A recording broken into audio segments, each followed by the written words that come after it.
y'all, and welcome to the Bell Life. I'm so excited because today I'm going to be showing you guys one of my favorite recipes ever, Haitian style beef patties. But of course I'm going to give it my own unique twist. I'm going to be adding a lot of vegetables in. It's really delicious, so let's go ahead and get started.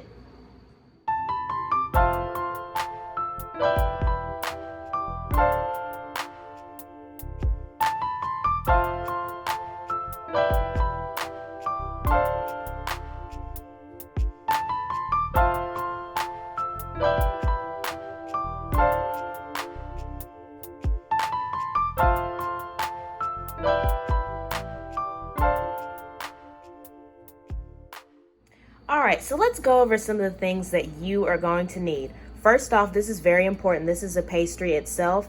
I love using Pepperidge Farm puff pastry sheets. My godmother taught me that. They're so delicious and I promise you'll love them. You'll also need 1 egg, a pastry brush, a baking sheet. As far as seasonings, we'll do that next. I like to use, of course, plain black pepper and salt, Creole seasoning just for an extra oomph or kick. I use olive oil. I will always add in a dash of ground cloves. I love having Sazon Goya. And of course my Haitian spice. You cannot have a Haitian beef patty without that Haitian spice, baby. So make sure you have that. And of course, I have a video on that. That was my first video that I put up. So if you have not seen that Épices Haitian spice video, I'm going to go ahead and link that down below because you really have to have this Haitian spice in order to have a Haitian beef patty. I have 1 pound of fresh beef, and here are all the vegetables that I have. So as I said before, this is a beef veggie patty. Of course, a lot of times I just make a plain beef patty. I'm always looking for ways to sneak vegetables into my favorite dishes.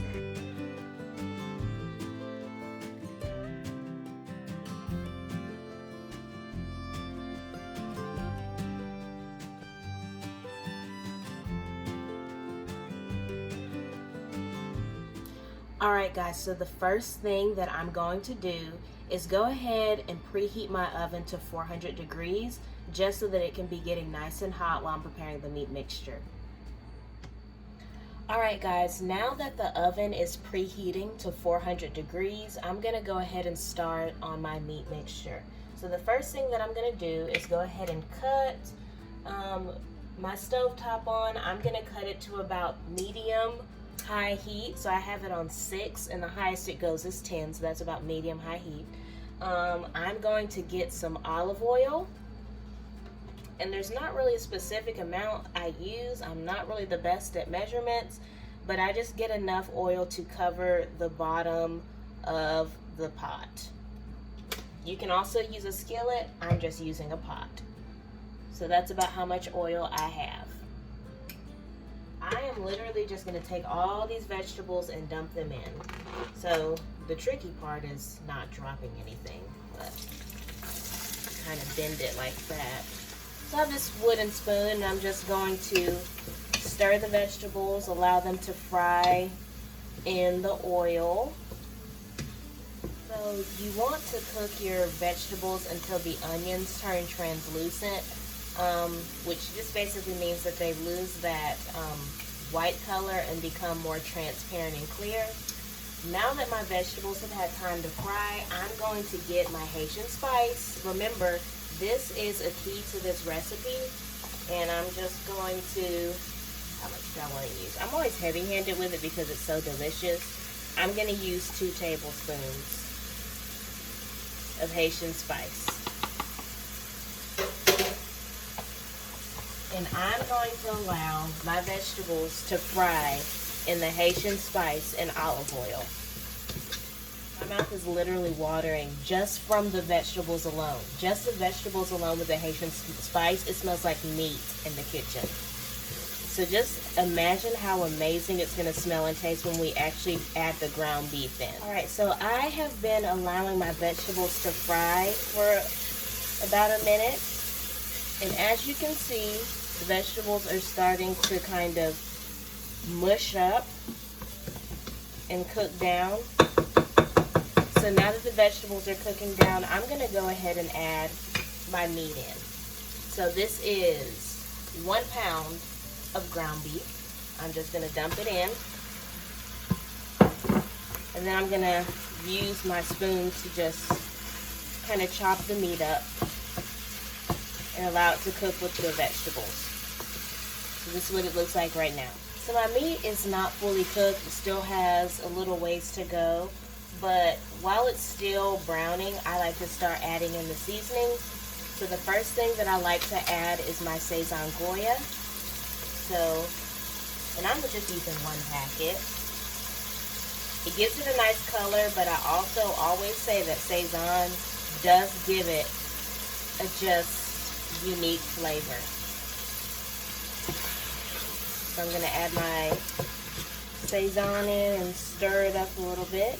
And now it has a more beautiful dark brown color. And of course the meat is still frying and cooking. Another thing that I like to add in, ground cloves. But listen, don't add a lot in, just add a dash. Because cloves do have a very strong taste. But I feel like this flavor is a necessity in beef patties. As I said, don't add a lot in, just a dash. So I'm going to show you how much I would put in. That's about how much I would add in. So, at this point we've added in our Sazon, we've added in our cloves. I'm going to go ahead and add in some black pepper. Not a lot because we did add a habanero in, so we already have spice. But the pepper will kick it up a bit. So black pepper. Stir that in.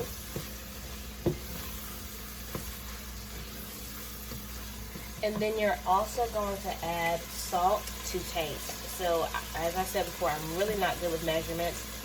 I feel like it's very important to season and taste. Season and taste. So I think it's better to do it that way than to say add a teaspoon or a tablespoon. I'm going to let it cook and then I'm going to give it a taste. I have my special seasoning that I like to add at the end if more seasoning is necessary. Don't believe in over salting food. So I'm going to let this cook. And then once I can have an opportunity to taste, I'm going to taste and see if I want to add in some of my special seasoning that will give it a wonderful kick. Now that the meat has had time to cook through, I'm going to give it a taste and I'm going to see if I want to add some Creole seasoning.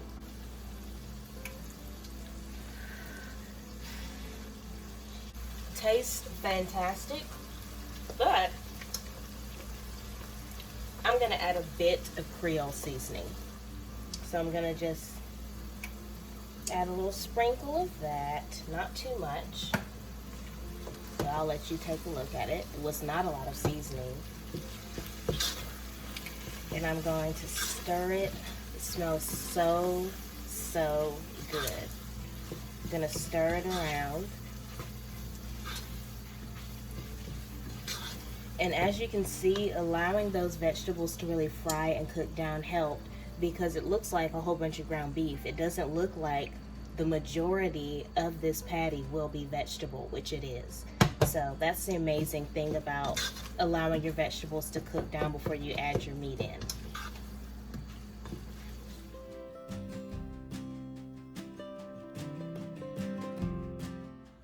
Alright guys, so this is what the puff pastry sheets look like when you first take it out of the pack. There's 2 of these sheets that are inside. So what I like to do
Okay guys, now that all of our puff pastry sheets are stuffed, we're gonna do the finishing touches before we stick it in the oven. So I have an egg that I cracked. I mixed in a little bit of water just to make it a little bit more runny. And I'm just gonna take that egg wash and brush it over each patty. And trust me, you do not want to skip this step because it gives your patty this beautiful golden brown color when it's in the oven.